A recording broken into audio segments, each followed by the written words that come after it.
نحمده ونستعينه ونستغفره ونؤمن به ونتوكل عليه ونعوذ بالله من شرور أنفسنا ومن سيئات أعمالنا من يهده الله فلا مضل له ومن يضلل فلا هادي له وأشهد أن لا إله إلا الله وحده لا شريك له وأشهد أن محمدا عبده ورسوله أما بعد فإن خير الحديث كتاب الله وخير الهدي هدي محمد صلى الله عليه وسلم وشر الأمور محدثاتها وكل محدثة بدعة وكل بدعة ضلالة وكل ضلالة في النار. أعوذ بالله من الشيطان الرجيم. بسم الله الرحمن الرحيم. قاف والقرآن المجيد بل عجبوا أن جاءهم منذر منهم فقال الكافرون هذا شيء عجيب أإذا متنا وكنا ترابا ذلك رجع بعيد قد علمنا ما تنقص الأرض منهم وعندنا كتاب حفيظ بل كذبوا بالحق لما جاءهم فهم في أمر مريج أفلم ينظروا إلى السماء فوقهم كيف بنيناها وزيناها وما لها من فروج والأرض مددناها وألقينا فيها رواسي وأنبتنا فيها من كل زوج بهيج تبصرة وذكرى لكل عبد منيب ونزلنا من السماء ماء مباركا فأنبتنا به جنات وحب الحصيد والنخل باسقات لها طلع نضيد رزقا لعباد وأحيينا به بلدة ميتا كذلك الخروج. أعوذ بالله من الشيطان الرجيم. ولكل أمة جعلنا منسكا ليذكروا اسم الله على ما رزقهم من بهيمة الأنعام.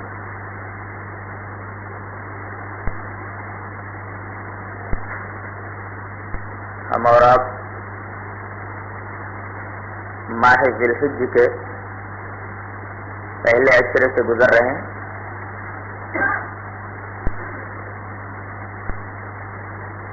اس عشرے کی بڑی فضیلت ہے.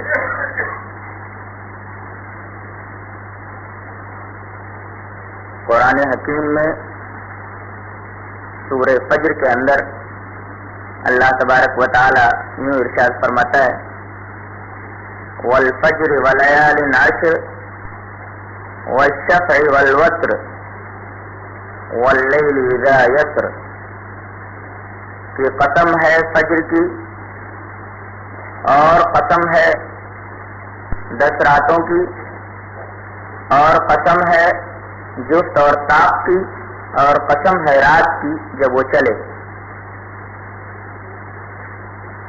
یہاں اللہ تبارک و تعالی نے 10 راتوں کی قسم کھائی ہے. مفسرین اعظام نے 10 راتوں سے مراد یہی ذی الحج کا عشرہ لیا ہے. اور جب ان 10 راتوں سے مراد یہی عشرہ ذی الحجہ ہے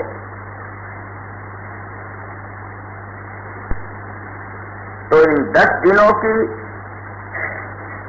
اللہ تبارک و تعالی کا قسم کھانا ہی اس کی اہمیت کے لیے کافی ہے. اس کے علاوہ بخاری شریف کی ایک روایت سے بھی ان 10 دنوں کی فضیلت معلوم ہوتی ہے.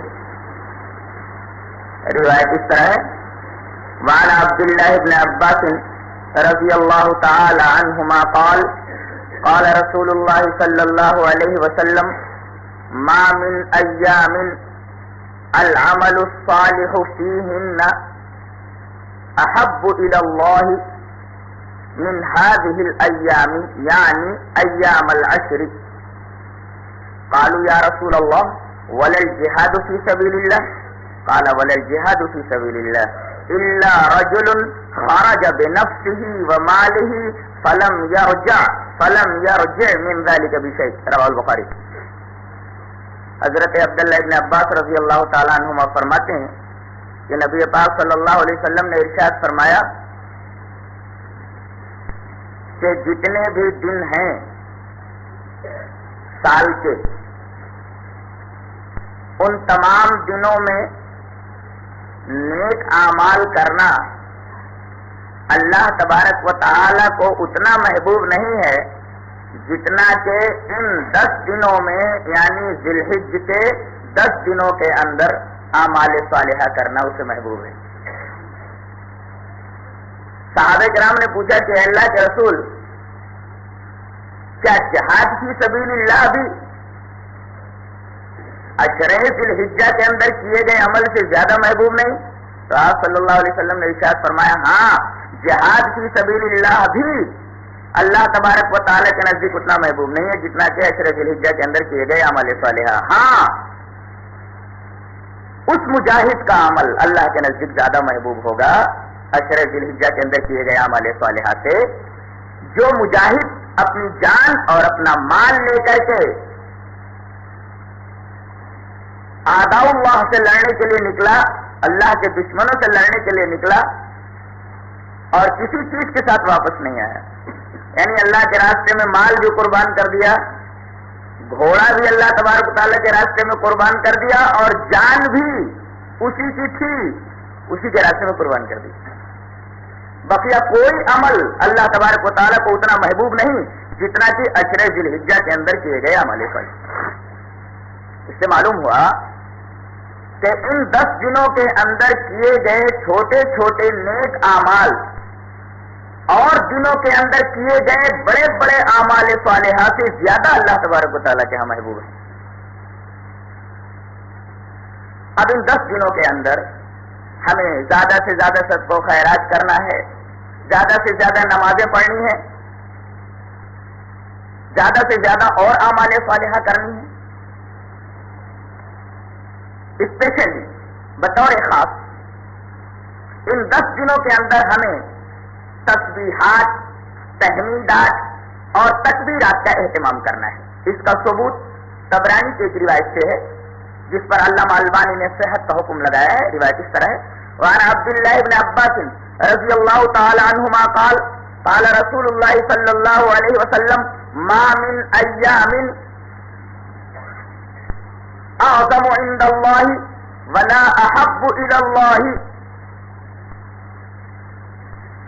العمل فیہن من ایام العشر فاکثروا فیہن التسبیح والتحمید والتکبیر، رواه الطبرانی۔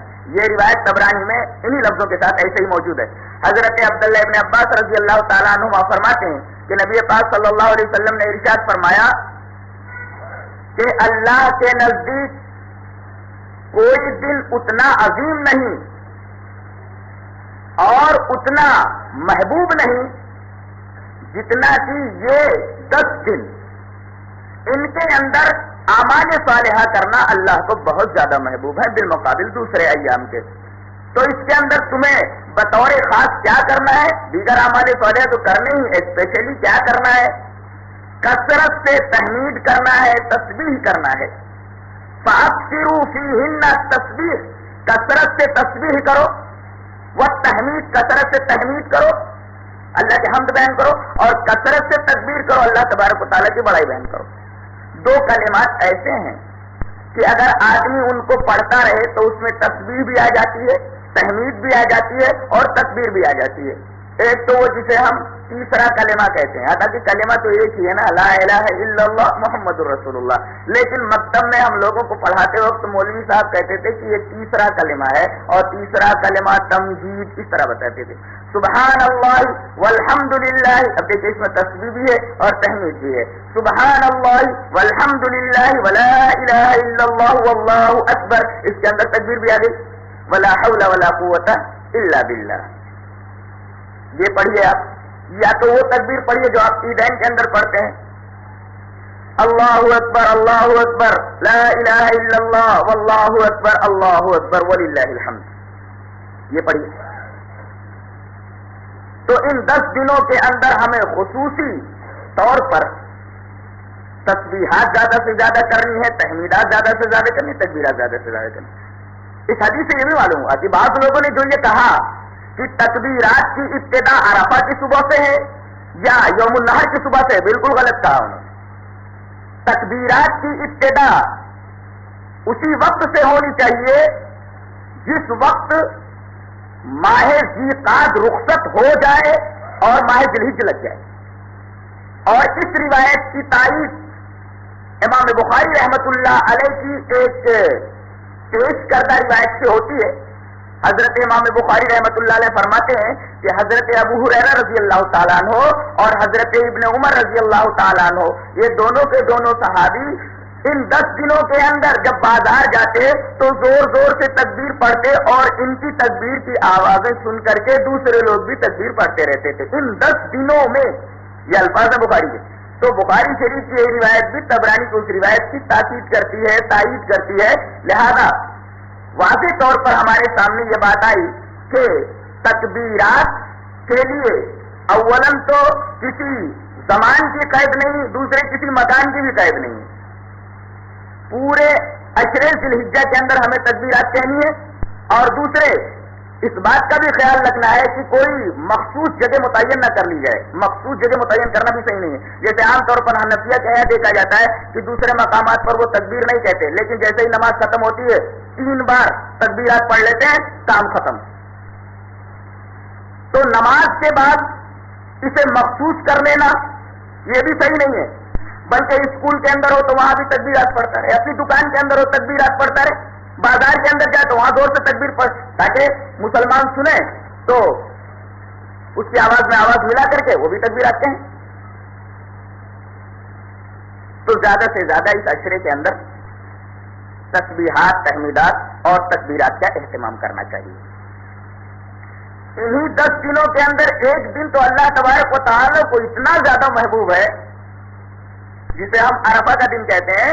اس سلسلے میں امام مسلم رحمۃ اللہ علیہ کی روایت لائے ہیں. روایت اس طرح ہے, وعن ابی قتادہ رضی اللہ تعالی عنہ قال سئل رسول اللہ صلی اللہ علیہ وسلم عن صوم یوم عرفہ قال یکفر السنة الماضیۃ والباقیۃ, رواه مسلم. حضرت ابو قتادہ رضی اللہ تعالیٰ عنہ فرماتے ہیں کہ نبی پاک صلی اللہ علیہ وسلم سے پوچھا گیا کہ اے اللہ کے رسول صلی اللہ علیہ وسلم یہ بتائیے کہ عرفہ کے دن کے روزے کی کیا اہمیت ہے. یعنی 9ویں ذی الحجہ کے روزے کی کوئی اہمیت ہے؟ اگر اس دن کوئی روزہ رکھے تو اللہ کے رسول کا ثواب کیا ہے؟ تو نبی پاک صلی اللہ علیہ وسلم نے فرمایا کہ 9ویں ذی الحجہ کے روزے کی فضیلت یہ ہے کہ اگر کوئی آدمی روزہ رکھ لے تو اللہ تبارک و تعالی اس روزے کا ثواب اس طرح دیتا ہے کہ اس کے 1 سال اگلے اور 1 سال پچھلے گناہوں کا کفارہ بنا دیتا ہے اس روزے سے. لہذا ہم اور آپ کو چاہیے کہ 9ویں ذی الحجہ کے روزے کا اہتمام کریں, اس لیے کہ اس کی فضیلت یہ ہے کہ 1 سال اگلے اور 1 سال پچھلے 2 سال کے گناہوں کا کفارہ بن جاتا ہے یہ روزہ. لہذا ہمیں خصوصی اہتمام کرنا ہے اس روزے کے تعلق سے. رہا مسئلہ 10ویں ذی الحجہ کا, اس سلسلے میں مشکاۃ شریف کے اندر ایک صحیح روایت آئی ہے جس پر علامہ البانی نے صحت کا حکم لگایا ہے. روایت حضرت عائشہ رضی اللہ تعالیٰ عنہ سے روایت اس طرح ہے, وعن عائشہ رضی اللہ تعالیٰ عنہا قالت قال رسول اللہ صلی اللہ علیہ وسلم ما عمل ابن آدم من عمل یوم النحر احب الی اللہ من احراق الدم کذا فی المشکاۃ. حضرت عائشہ رضی اللہ تعالیٰ عنہ فرماتے ہیں کہ نبی پاک صلی اللہ علیہ وسلم نے ارشاد فرمایا کہ ابن آدم یعنی اللہ تبارک و تعالیٰ کا بندہ اور آدم کی کوئی اولاد چاہے وہ عورت ہو یا مرد ہو, یوم النحر کے اندر کوئی عمل ایسا نہیں کرتا جو اللہ کو زیادہ محبوب ہو خون بہانے. تو اللہ تبارک و تعالیٰ کو 10ویں ذی الحجہ کے اندر خون بہانا زیادہ محبوب ہے دیگر تمام عملوں کے مقابلے میں. اس دن بندہ جتنے اعمال کرے گا کوئی عمل اتنا محبوب نہیں ہوگا جتنا کہ اللہ تبارک و تعالیٰ کو محبوب ہوگا خون بہانا. لہذا ہر ذی استطاعت اور صاحب استطاعت آدمی کے لیے یہ ضروری ہے کہ اللہ کے راستے میں 10ویں ذی الحجہ کو خون بہائے, قربانی کرے.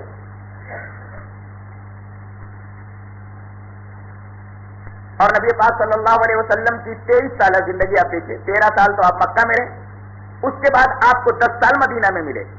اس سلسلے میں آپ حدیث پڑھیں گے ترمذی شریف کی تو آپ کو معلوم ہوگا کہ نبی پاک صلی اللہ علیہ وسلم 10 سال مدینہ رہے, کسی سال آپ نے قربانی ترک نہیں کی, ہر سال آپ نے قربانی کی. روایت اس طرح ہے, وعن ابن عمر رضی اللہ تعالی عنہ قال اقام رسول اللہ صلی اللہ علیہ وسلم بالمدینہ 10 سنین یضحی, رواه الترمذی. یہ روایت انہی لفظوں میں ترمذی میں موجود ہے. حضرت عبداللہ ابن عمر رضی اللہ تعالیٰ فرماتے ہیں کہ نبی پاک صلی اللہ علیہ وسلم مدینہ میں 10 سال رہے اور 10 سال آپ نے قربانی کی، کسی سال آپ نے قربانی ترک نہیں کی.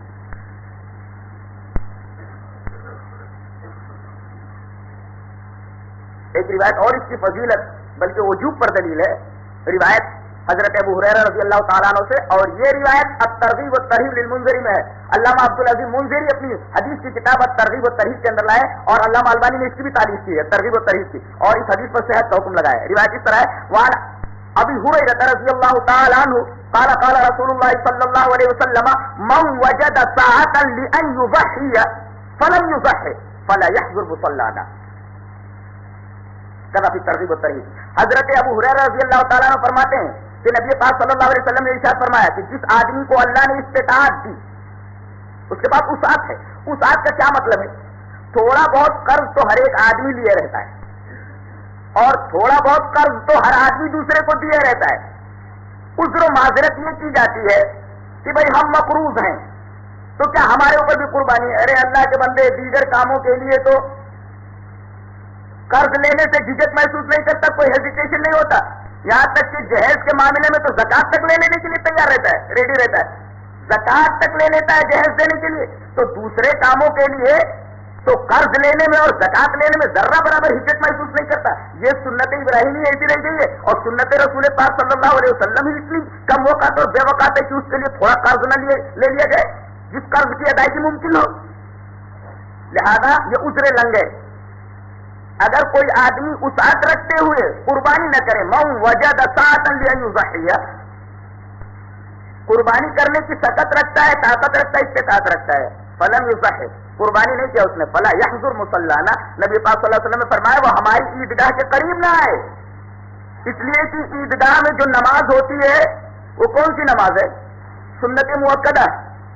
تو نبی پاک صلی اللہ علیہ وسلم یہ فرمائے کہ ایک سنت تو نے ادا نہیں کی، دوسری سنت کائے کو ادا کرنے کے لیے منہ اٹھائے چلا رہا ہے؟ ایک سنت تو نے ادا ہی نہیں کی. ایک سنت جب نے ادا کرنے کا ارادہ نہیں کیا، کائے کو منہ اٹھائے چلا رہا ہے عیدگاہ میں ہمارے؟ وہ سنت ادا کر، وہ سنت ادا کرنے کی نیت کر، پھر ہماری عیدگاہ میں آ. اور اگر تو نے نیت نہیں کی اور قربانی کا ارادہ نہیں کیا، وسعت رکھتے ہو، فلا یحضر مصلانا، ہماری عیدگاہ کے قریب ہی مت آنا.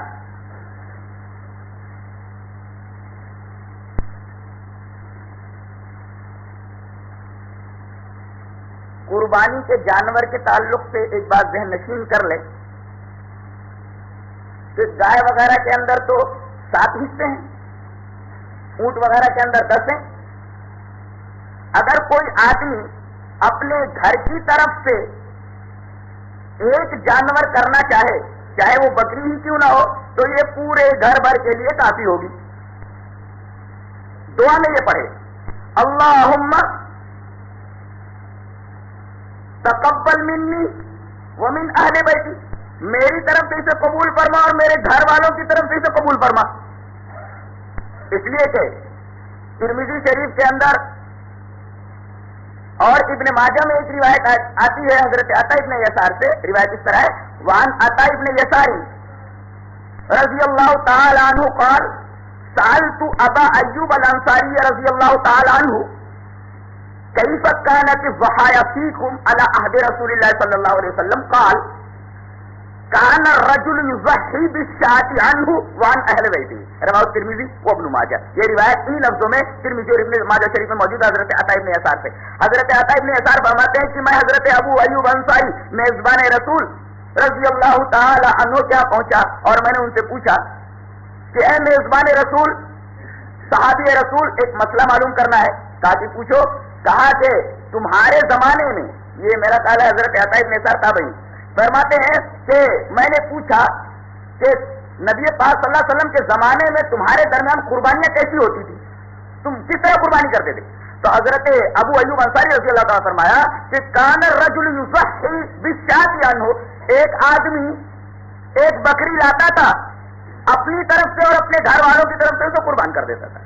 یہ حدیث بتا رہی ہے کہ نبی پاک صلی اللہ علیہ وسلم کے زمانے میں صحابہ کرام کا عمل یہی تھا کہ ایک بکری پورے گھر بھر کے لیے کافی ہوتی تھی. ہاں یہ ہے کہ چولہا الگ ہونا چاہیے. اگر چند بھائی ایک ساتھ رہ رہے ہو لیکن چولہا الگ الگ ہو تو پھر وہ چولہے کے ساتھ وہ ایک گھر الگ مانا جائے گا. چولہا الگ الگ ہو، اور اگر ساتھ میں سب مل کر کے ایک جگہ کھانا کھاتے ہوں تو ایک بکری ان تمام لوگوں کے لیے کافی ہوگی، اور اگر اس سے زیادہ کر لیں تو جتنا میٹھا ڈالیں گے اتنا زیادہ میٹھا ہوگا۔ بہرحال جہاں تک جواز کا معاملہ ہے، ایک بکری پورے گھر والوں کے لیے کافی ہو جائے گی، آدمی کی طرف سے اس کے گھر والوں کی طرف سے۔ دعا پڑھتے وقت پہلے اپنی طرف اس کا انتصاب کرے، اللہم تقبل ھذا منی ومن اہل بیتی، اے اللہ اس قربانی کو میری طرف سے اور میرے گھر والوں کی طرف سے قبول کرنا۔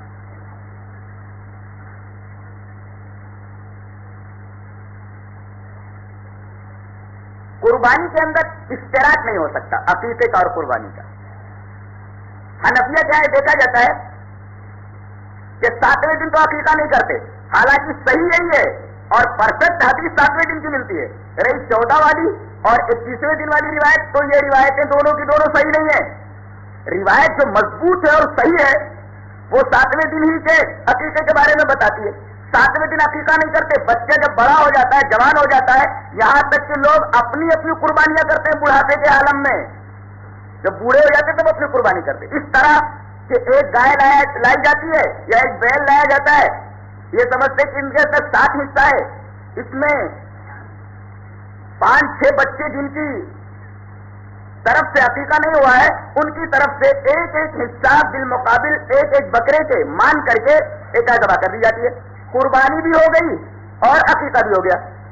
اولاً تو عقیقے کے اندر حصہ نہیں ہوتا، ایک بات تو یہ کہ عقیقہ 7ویں دن ہی ہوتا ہے، اس کے بعد عقیقہ نہیں ہوتا، اور دوسرا مسئلہ یہ کہ قربانی اور عقیقے میں اشتراک نہیں ہوتا، ایک ہی قربانی میں عقیقہ بھی آپ کر لیں اور قربانی بھی کرنے غلط ہے، قربانی اور عقیقے کا اشتراک درست نہیں ہے، کسی حدیث سے ثابت نہیں ہے۔ اور تیسری بات کہ عقیقے میں جان کے بدلے جان ہے، قربانی میں 7 حصے ہو سکتے ہیں، عقیقے میں حصہ نہیں ہوتا، وہاں جان کے بدلے جان۔ اور سنت رسول پاک صلی اللہ علیہ وسلم یہ ہے کہ عقیقے میں ڈھیر ذبح کی جائے یا بکرا ذبح کیا جائے۔ اگر کوئی بڑا جانور بھی کر دیتا ہے تو ایک ہی اس کی طرف سے کافی ہوگا، نہ کہ اس کے اندر حصے کیے جائیں۔ یہ 3 باتیں خاص طور سے ذہن نشین رکھی جائیں۔ جہاں تک خصی ہونے کا معاملہ ہے، نبی پاک صلی اللہ علیہ وسلم نے خصی ہونا عیب نہیں بتایا۔ احادیث کے اندر آپ کچھ عیوب کی تفصیل دیکھیں گے کہ یہ عیب اگر قربانی کے جانور میں پایا جائے تو قربانی نہیں ہوگی۔ خصی ہونا عیب نہیں بتایا گیا، لہذا خصی ہونا یہ عیب نہیں ہے، بلکہ افضل ہے کہ خصی کیا جائے، اس کے اندر بو نہیں آتی ہے، اور اللہ تبارک و تعالیٰ کے حضور جو نذرانے کے طور پر پیش کیا جائے وہ ذرا پاک ہونا چاہیے، اس کے اندر بدبو وغیرہ نہیں ہونی چاہیے، لہذا افضل یہ ہے کہ خصی جانور اللہ تبارک و تعالیٰ کی راہ میں قربان کرے۔ ایک بات کا خیال اور نہیں رکھا جاتا ہے، وہ یہ ہے حنفیہ کیا تو بالکل اس کا خیال نہیں رکھا جاتا، ان کے ہاں 1 سال کا جانور ہو قربانی کے لیے کافی ہے، لیکن یہ چیز حدیث پاک کے خلاف ہے۔ حدیث پاک یہ بتا رہی ہے کہ جانور کا داتا ہونا ضروری ہے، قربانی کے لیے شرط مسنہ ہے، مسنہ ہونا۔ حضرت جابر رضی اللہ تعالیٰ عنہ کی یہ روایت مسلم شریف کے اندر ان لفظوں میں آئی ہے، وعن جابر رضی اللہ تعالیٰ عنہ قال قال رسول اللہ صلی اللہ علیہ وسلم لا تذبحوا الا مسنة الا ان يعثر عليكم فتصبحوا جزعة من الظان، رواه مسلم۔ حضرت جابر رضی اللہ تعالیٰ فرماتے ہیں کہ نبی پاک صلی اللہ علیہ وسلم نے ارشاد فرمایا کہ تم ذبح کرو تو مسنہ ہی ذبح کرو، داتا ہی ذبح کرو، ہاں اگر مشکل پڑ جائے تو 1 سال کی بھیڑ چل سکتی ہے، 1 سال کا بکرا نہیں چل سکتا، 1 سال کی بھیڑ چل سکتی ہے، جزائے زان کہتے ہیں 1 سال کی بھیڑ کو، وہ چل سکتی ہے، لیکن اس کے علاوہ کوئی بکرا اگر بغیر داتا ہو تو نہیں چلتا، کوئی جانور بغیر داتا ہو نہیں چلتا، مسنہ ہی ضروری ہے۔ لا تذبحوا الا مسنة، لا کے بعد اللہ کا استثناء حصر کا فائدہ دیتا ہے، اس کا مطلب یہ ہوا کہ آپ کو جانور جو قربانی کے لیے لانا ہے وہ مسنہ ہی لائیے، اگر داتا نہیں ہے تو وہ قربانی نہیں ہوئی۔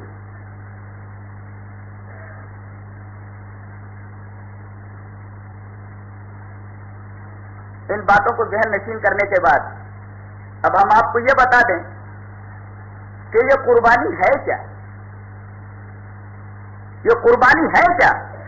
اس سلسلے میں احمد اور ابن ماجہ کی روایت جو حضرت زید بن ارقم سے آئی ہے اس طرح ہے، وعن زید بن ارقم رضی اللہ تعالی عنہ قال قال اصحاب رسول اللہ صلی اللہ علیہ وسلم یا رسول اللہ ما ہی الاضاحی قال سنت ابیکم ابراہیم، رواہ احمد و ابن ماجہ۔ یہ روایت احمد اور ابن ماجہ میں انہی لفظوں کے ساتھ موجود ہے حضرت زید بن ارقم سے۔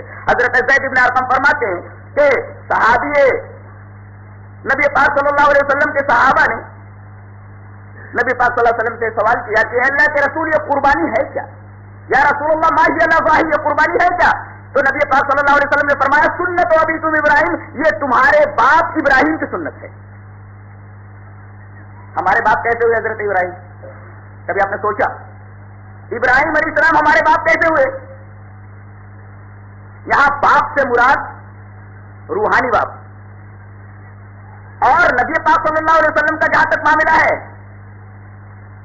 وہ تو حضرت ابراہیم علیہ السلام کے یوں بھی نسل کے اعتبار سے بھی بیٹے ہوتے ہیں اور روحانی اعتبار سے بھی بیٹے ہوتے ہیں، اس لیے کہ حضرت ابراہیم علیہ السلام کے جو دو بیٹے تھے حضرت اسماعیل اور حضرت اسحاق، تو حضرت اسحاق سے جو سلسلہ چلا ہے اس کے اندر بہت سارے انبیاء آئے اور کسی خاندان کے اندر کوئی نبی نہیں آیا۔ حضرت اسحاق علیہ السلام ہی کے خاندان میں نبوت چلتی رہی، حضرت اسماعیل علیہ السلام کے خاندان کے اندر صرف ایک نبی آیا، وہ ہے ہمارے پیارے رسول جناب محمد الرسول اللہ صلی اللہ علیہ وسلم۔ آپ کے علاوہ کوئی نبی حضرت اسماعیل کی نسل سے نہیں آیا، اور حضرت اسماعیل علیہ السلام حضرت ابراہیم کے بیٹے ہیں، اور حضرت اسماعیل کی نسل سے ہمارے نبی ہے جناب محمد الرسول اللہ صلی اللہ علیہ وسلم۔ اس اعتبار سے باپ کے بیٹے کا بیٹا باپ کا بیٹا ہوتا ہے، منطقی انداز میں کہا جا سکتا ہے کہ باپ کے بیٹے کا بیٹا باپ کا بیٹا ہوتا ہے۔ حضرت اسماعیل علیہ السلام کے آپ بیٹے ہوئے اور حضرت اسماعیل علیہ السلام حضرت ابراہیم کے بیٹے ہوئے، لہذا نسلی اعتبار سے بھی نبی پاک صلی اللہ علیہ وسلم حضرت ابراہیم علیہ السلام کے بیٹے ہوئے۔ اور جہاں تک روحانی بیٹا ہونے کا معاملہ ہے، آپ روحانی بیٹے ہیں ہی، اس لیے کہ نبی پاک صلی اللہ علیہ وسلم کو حضرت ابراہیم علیہ السلام کے دین کی تجدید کے لیے بھیجا گیا تھا۔ جو دین حضرت ابراہیم علیہ السلام کو دیا گیا تھا کہ توحید کی روشنی کو دنیا کے چپے چپے میں پہنچاؤ، چاہے اس کے لیے کتنی ہی تکلیف نہ برداشت کرنی پڑے، نبی پاک صلی اللہ علیہ وسلم نے حضرت ابراہیم علیہ السلام کے دین کی تجدید کے لیے وہ محنتیں اٹھائی ہیں اور وہ تکلیفیں برداشت کی ہیں جتنی تکلیفیں حضرت ابراہیم علیہ السلام نے اٹھائی ہیں۔ اس طرح آپ حضرت ابراہیم علیہ السلام کے روحانی بیٹے بھی ہوتے ہیں، نسلی اعتبار سے تو بیٹے ہیں ہی اور روحانی اعتبار سے بھی بیٹے۔ ہم کیسے بیٹے ہوئے؟ قرآن حکیم میں النبی اولی بالمؤمنین من انفسہم وازواجہم امہاتہم، کہ نبی مومنوں سے اپنی جان سے بھی ان کی جانوں سے بھی زیادہ قریب ہے، اور نبی پاک صلی اللہ علیہ وسلم کی بیویاں امت مسلمہ کے ہر فرد کی ماں ہے۔ اس طرح نبی پاک صلی اللہ علیہ وسلم کے جب بیویاں ہماری ماں ہوئی بھی روحانی ماں، تو نبی پاک صلی اللہ علیہ وسلم ہمارے روحانی باپ ہوئے۔ اس طرح حضرت ابراہیم علیہ السلام ہمارے باپ ہوئے، اس لیے کہ نبی پاک صلی اللہ علیہ وسلم ہمارے روحانی باپ ہیں۔ تو نبی پاک صلی اللہ علیہ وسلم نے فرمایا کہ تم یہ پوچھتے ہو کہ قربانیاں کیا ہے، اچھی طرح ذہن میں رکھ لو، سنت و ابیکم ابراہیم، یہ تمہارے باپ ابراہیم کی سنت ہے۔ خطبہ مسنونہ کے بعد میں نے ایک آیت پڑھی تھی، وہ آیت یہ بتاتی ہے وَلِكُلِّ أُمَّةٍ جَعَلْنَا مَنسَكًا لِيَذْكُرُوا اسْمَ اللَّهِ عَلَىٰ مَا رَزَقَهُم مِّن بَهِيمَةِ الْأَنْعَامِ، کہ ہم نے قربانی ہر امت میں رائج کی تھی۔ یہ آیت بتاتی ہے کہ قربانی کا تصور ہر امت کے اندر رہا ہے، کوئی امت ایسی نہیں گزری جس امت کے اندر، جس قوم کے اندر قربانی کا تصور نہ رہا ہو۔ اب جب ہر قوم کے اندر، ہر امت اور ہر ملت میں قربانی کا تصور رہا ہے، تو شریعت محمدیہ میں قربانی کا تصور کہاں سے آیا؟ تو جواب یوں دیا جائے گا کہ یوں تو قربانی کا تصور ہر امت کے اندر رہا ہے، لیکن شریعت محمدیہ میں قربانی کی مشروعیت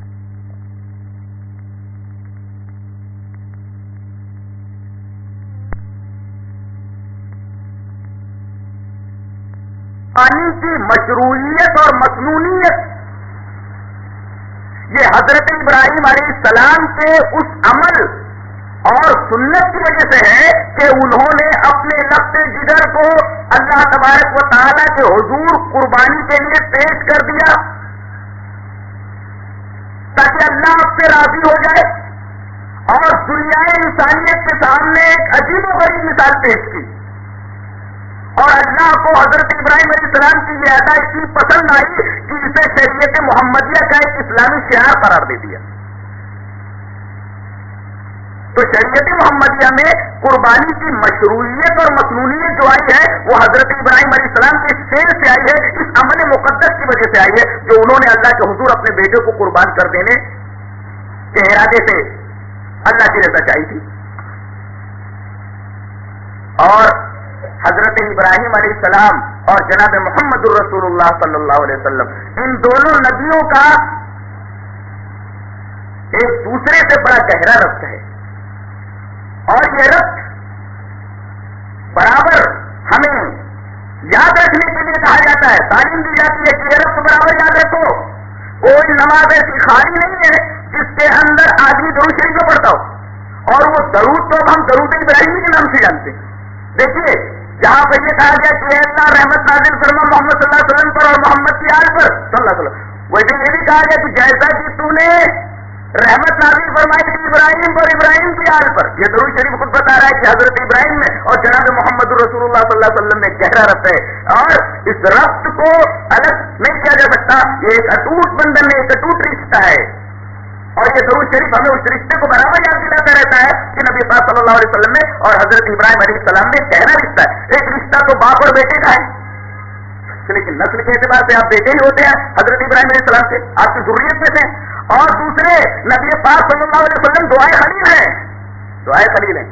حضرت ابراہیم علیہ السلام نے دعا فرمائی تھی ربنا وبعث فیہم رسولا منہم یتلو علیہم آیاتک ویعلمہم الکتاب والحکمۃ ویزکیہم انک انت العزیز الحکیم، اے ہمارے رب انہی میں سے ایک رسول بھیجنا جو رسول آ کر ان کے اوپر تیری آیات تلاوت کرے اور انہیں کتاب و حکمت کی تعلیم دے اور ان کا تذکرہ کرے، بے شک تو غالب حکمت والا ہے۔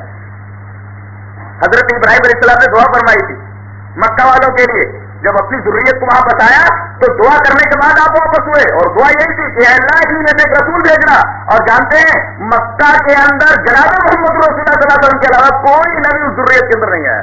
اس کا مطلب یہ ہوا کہ جناب محمد رسول اللہ صلی اللہ علیہ وسلم حضرت خلیل کی دعا ہے، دعائیں خلیل ہے، اور نبی نے مسیح ہے، حضرت مسیح علیہ السلام کی خوشخبری ہے، ان کی نبی ہے، اور جناب محمد رسول اللہ صلی اللہ علیہ وسلم حضرت خلیل کی دعا ہے۔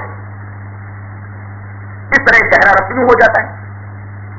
اور دوسرے جہاں تک کاج اور مشن کے پھیلانے کا تعلق ہے، آپ دیکھیں گے کہ حضرت ابراہیم علیہ السلام اور نبی پاک صلی اللہ علیہ وسلم کے اندر یہ یکسانیت آپ کو نظر آئے گی، سملیرٹی نظر آئے گی آپ کو۔ جس طریقے سے آپ نے اللہ تبارک و تعالیٰ کے لیے اپنا وطن چھوڑا، حضرت ابراہیم علیہ السلام نے اپنا وطن چھوڑا، نبی پاک صلی اللہ علیہ وسلم نے بھی اپنا وطن چھوڑا۔ جس طرح حضرت ابراہیم علیہ السلام نے دنیا بھر کی تکلیفیں برداشت کی، نبی پاک صلی اللہ علیہ وسلم نے بھی توحید کا یہ مشن آگے بڑھانے کے لیے دنیا بھر کی تکلیفیں آپ نے برداشت فرمائی۔ تو آپ دیکھیں گے کہ حضرت ابراہیم علیہ السلام اور نبی پاک صلی اللہ علیہ وسلم کی زندگی میں کاج کے تعلق سے، مشن کے پھیلانے کے تعلق سے گہرا ربط پایا جاتا ہے اور یہ یکسانیت پائی جاتی ہے۔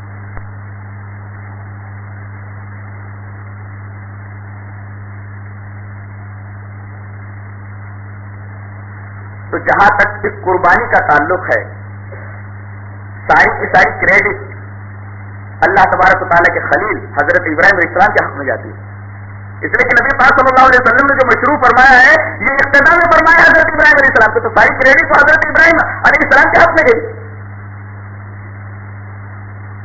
اور آپ قرآن حکیم از اول تا آخر پڑھ جائیں، اتنا معزز نبی جتنا کہ حضرت ابراہیم علیہ السلام اور کوئی نہیں ہے نبی پاک صلی اللہ علیہ وسلم کے پاس، یہاں تک کہ اللہ تبارک و تعالیٰ نے حضرت ابراہیم علیہ السلام کو اپنے خلیل ہونے کا لقب دیا، واتخذ اللہ ابراہیم خلیلا، اللہ تبارک و تعالیٰ نے ابراہیم کو اپنا دوست بنا لیا۔ دیکھو عربی میں ایک لفظ ہوتا ہے صدیق، صدیق مانے دوست کے آتے ہیں، اور صدیق کے مانے دوست یوں آتے ہیں کہ ایک آدمی کسی سے دوستی کرے اور دوستی کو نبھائے تو کہتے ہیں اسے صدیق۔ لیکن خلیل کسے کہتے ہیں؟ خلیل اسے کہتے ہیں کہ کسی سے جب دوستی کرے تو دیگر لوگوں کی دوستی اس کے دل میں جگہ نہ پائے، تمام کی دوستیاں باہر نکال کے پھینک دے، صرف ایک کی دوستی اپنے دل میں رکھے اسے خلیل کہتے ہیں۔ یہ ہے فرق صدیق میں اور خلیل میں۔ صدیق کسے کہتے ہیں؟ بھائی کسی سے دوستی کرتے ہیں، ہم دوستی نہیں پا رہے، لیکن بہت ساری دوستیاں اور بھی میرے دل میں ہیں، کچھ اور بھی دوست میرے ہیں، تو اس کو کہیں گے صدیق ہونا. لیکن خلیل کسے کہتے ہیں؟ خلیل کہتے ہیں کہ دوستی کرے اور دوستی کو نبھائے، لیکن اس کے ساتھ ساتھ دیگر تمام دوستیوں کو اپنے دل سے کھرچ کر باہر نکال دے، صرف ایک دوستی دل کے اندر رہ جائے. یہاں حضرت ابراہیم علیہ السلام نے تمام دوستیاں اپنے دل سے نکال کر باہر پھینک دی تھی، صرف اللہ تبارک و تعالیٰ کی دوستی اپنے دل کے اندر بسا رکھی تھی. اور خلیل کا لفظ شاعر کہتا ہے عربی کا لقد تخللت مسلک الروح منی وبہ سمی الخلیل خلیلا. تخلل یہ لفظ ہے جسے خلیل بنا ہے. تخلل کے معنی ہوتا ہے گھل مل جانا، گھل مل جانا. جیسے روح بدن کے اندر گھل مل جاتی ہے، شاعر کہتا ہے ایسے ہی خلیل کو خلیل کہا جاتا ہے. یعنی یہ اللہ تبارک تعالیٰ سے اس طرح گھل مل گئے تھے کہ حضرت ابراہیم کی رضا اللہ کی رضا ہو گئی تھی اور اللہ کی رضا حضرت ابراہیم کی رضا بن گئی تھی. یہ مطلب ہوا خلیل کا، گھل مل جانا. حضرت ابراہیم علیہ السلام خلیل ہے، خلیل کے معنی گھل مل جانا، گھل مل جانے والا. یعنی اس طرح اللہ کے ساتھ گھل مل گیا اللہ تبارک و تعالیٰ کے یہ نبی کہ اس کی رضا اللہ کی رضا، اس کی پسندیدگی اللہ کی پسندیدگی، اور اللہ کی رضا اس کی رضا، اللہ کی پسندیدگی اس کی پسندیدگی.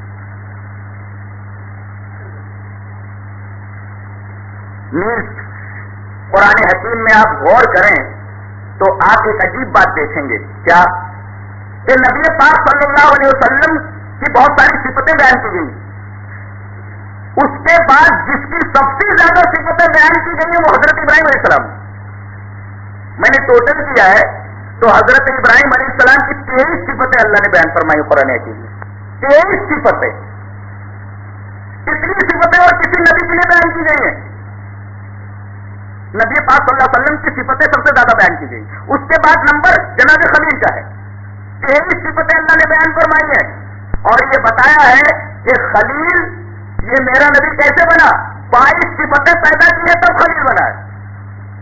اور امت کو تعلیم دی ہے کہ مجھے کیسا انسان مطلوب ہے، میرے خلیل جیسا، میرے خلیل جیسا ایسا انسان مطلوب ہے. ان تمام 23 صفتوں میں کچھ صفتیں ابھری ہوئی ہیں. ایک صفت تو ایسی ہے کہ وہ نبی پاک صلی اللہ علیہ وسلم کے لیے بھی استعمال نہیں ہوئی ہے، وہ ہے موفی. قرآن حکیم میں سورہ نجم میں اللہ نے فرمایا وَإِبْرَاهِيمَ الَّذِي وَفَّى، اور ابراہیم تو موفی تھے. موفی کا مطلب ہر وعدے کو پورا کرنے والا، وفادار. اور آپ پوری زندگی دیکھ جائیے، مختلف ابتلاؤں میں آپ کو گرفتار کیا گیا، مختلف آزمائشوں کی بھٹیوں سے آپ کو گزارا گیا، لیکن آپ کی شخصیت کے دامن پر کہیں بھی بے وفائی کا اور بے اعتمادی کا داغ نہیں لگا ہے. غور کیجیے،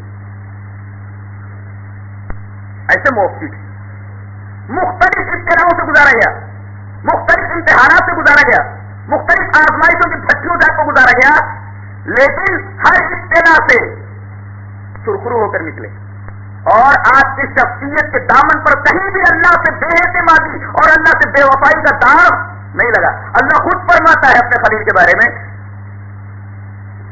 کہ ہم نے اپنے خلیل کو بہت ساری باتوں میں آزمایا، فاتمہن، ہر اس طرح آزمائش کو اس نے پورا کر دکھایا، ہر ایک میدان میں وہ پورا اترا.